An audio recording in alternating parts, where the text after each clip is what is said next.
Good afternoon, Belinda. Good afternoon, ma'am. Okay, Belinda, can you tell me about yourself? I'm Belinda Mariscal, 32 years old. I have four children. Okay, I have a few questions for you to answer, so let's start.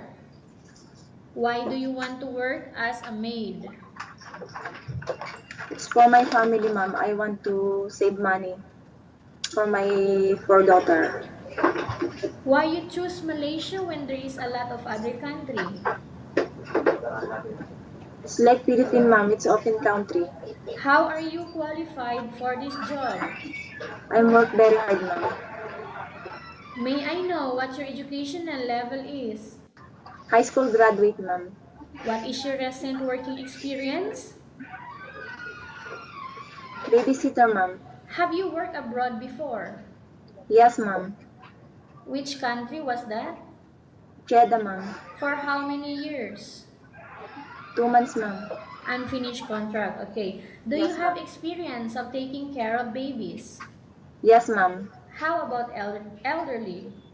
Yes, ma'am. Do you have any other special skills? Yes, ma'am. Are you willing to learn new skills? Yes, Are you willing to ma'am. work with a family where the mother-in-law or any relatives stay together? Yes, ma'am. Currently, are you still working now? No, ma'am. Do you know how to cook? Yes, ma'am. What sort of food can you cook? Philippine food, ma'am. Are you aware that you will have to do washing, cleaning, ironing, and cooking? Yes, ma'am. From all the house chores that I mentioned to you, which do you like most? Cooking, ma'am. If ever you were selected to work in Malaysia, who will take care of your kids? My mother, my father's, and my husband. You are not allowed to use handphone during working hours. Yes, ma'am. You are only allowed to use handphone after you finish all the works and when going to bed. Yes, ma'am. You are strictly needed to surrender the handphone to your employer in the morning and your employer will return back to you once you're going to bed. Yes, ma'am. If ever your employer finds out that you're abusing of using your handphone and it's affected your work performance, your employer will confiscate your handphone and you are not allowed to hold it anymore. Yes, ma'am. Instead, your employer will allow you to call to your family 3 times in a month. You Yes, only ma'am. allowed to bring normal phone and you are not allowed to bring smartphone. Are you agreed for the terms and conditions? Yes, ma'am. Are you agreed to the rules and regulation for the handphone? Yes, ma'am. How many years is the contract as you agreed and understands? 2 years, ma'am. Can you describe for me your ethics, your attitude? I'm friendly, ma'am. Aside from friendly, I'm willing to play with children, ma'am. how can you assure to us that you will work hard in Malaysia? Because of my family, ma'am. Can you promise not to use the telephone without the permission of your employer? Yes, ma'am. Can you promise not to put on makeup but to dress properly while work? Yes, ma'am. Can you promise not to invite friends and relatives without the consent of your employer? Yes, ma'am. Do you really understand of the rules and regulation of the agency? Yes, ma'am. Do you pay any placement fee for you to come to Malaysia to work as a maid? No, ma'am.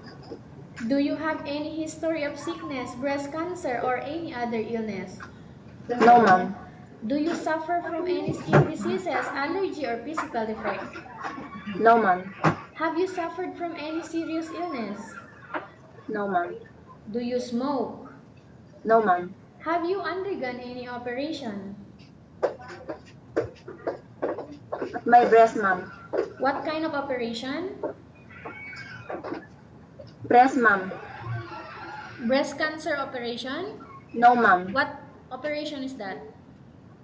It's something hurt, ma'am. If Sis. I'm... No, ma'am. But they operate your breast. Yes, ma'am. They They take open out it. something? Nothing, ma'am. Okay, when was that? Uh, 2009, ma'am. 2009, before you went to Saudi.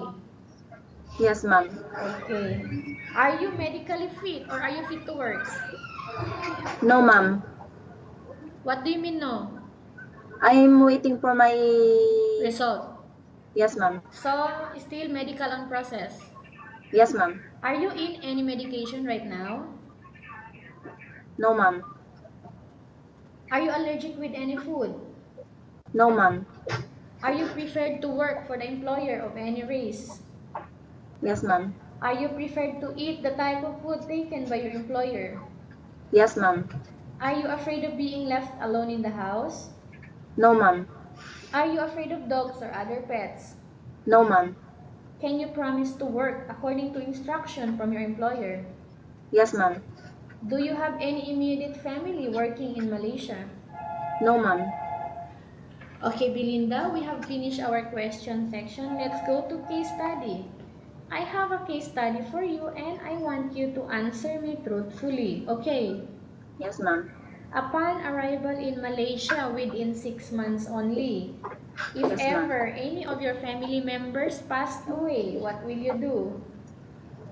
I'm not going back to the Philippines, ma'am. I will give money, ma'am. You will send money to your Yes, family. yes, ma'am. I will send money, ma'am, to my family, ma'am. Okay, again, Belinda, tell us about yourself and why do you want to work in Malaysia as domestic helper?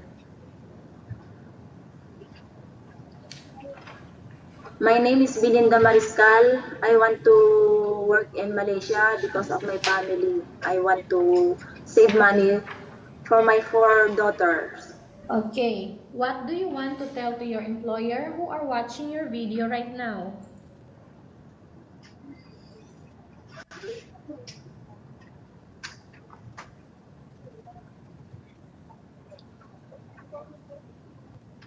What do you want to tell to your employer who are watching your video right now?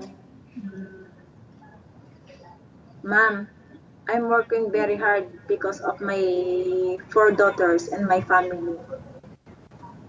Anything you want to tell to your employer? No, ma'am. Okay, thank you very much, Belinda. We will update to your agency if there is any selection made by the employer. Yes, ma'am.